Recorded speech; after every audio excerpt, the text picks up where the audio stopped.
छिंदवाड़ा में मुख्यमंत्री के कार्यक्रम। 26 मार्च से लौटते वक्त हुए दर्दनाक सड़क हादसे को 5 दिन बीत चुके हैं, लेकिन पीड़ा अब भी उतनी ही ताजा है। गांव करेर और भंडारकुंड में मातम का माहौल है। रविवार को तीसरे दिन की रस्में पूरी हुई, लेकिन जैसे ही अस्थि संचय के बाद परिजन घर लौटे, पूरे गांव में फिर से चीख पुकार गूंज उठी। दैनिक भास्कर के अनुसार हादसे में जान गंवाने वाले 10 लोगों में से 5 इसी गांव के थे, जिनमें 3 महिलाएं और 2 पुरुष शामिल हैं। इस हादसे ने कई परिवारों को पूरी तरह उजाड़ दिया है।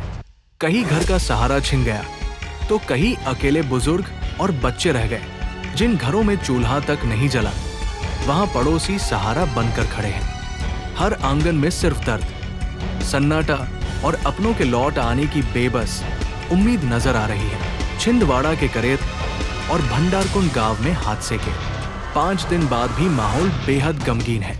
रविवार को तीसरे दिन की रस्में पूरी की गई। दूर दराज के रिश्तेदार लगातार गांव पहुंच रहे हैं। जैसे ही वे घरों में आते हैं, महिलाएं फूट फूट कर रोने लगती हैं। कई घरों में 4 दिन से चूल्हा नहीं जला है और पड़ोसी खाने पीने का इंतजाम कर रहे हैं। हादसे में जान गंवाने वाली सिया इवनाती के घर में अब सिर्फ 17 साल की बेटी शीताली और दादी कुंडीबाई बची है। शीताली कहती है कि उन्हें समझ नहीं आ रहा कि आगे क्या होगा। घर के अंदर जाने का मन नहीं करता और ऐसा लगता है कि जिंदगी में सब खत्म हो गया। शीताली के मुताबिक परिवार के पास 3 एकड़ खेत है, लेकिन उससे गुजारा नहीं होता था। इसलिए माता पिता खेती के साथ साथ मजदूरी भी करते थे। साल 2019 में पिता की करंट लगने से मौत हो गई थी। उस समय शीताली सिर्फ 10 साल की थी। इसके बाद मां ने परिवार संभाला, लेकिन 2023 में छोटे भाई की भी एक्सीडेंट में मौत हो गई। लेकिन धीरे धीरे उन्होंने खुद को संभाला। घर की हालत देखकर शीताली ने 9वीं के बाद पढ़ाई छोड़ दी और मां के साथ मजदूरी करने लगी। मुख्यमंत्री मोहन यादव के कार्यक्रम में जाने के लिए गांव में पहले से तैयारी चल रही थी। पंचायत सचिव बस लेकर आया और कई ग्रामीणों के साथ शीताली की मां भी चली गई। मां ने शीताली को भी साथ चलने को कहा, लेकिन दादी के कारण वो नहीं गई। रात में हादसे की खबर आई और अगले दिन मां का शव घर पहुंचा।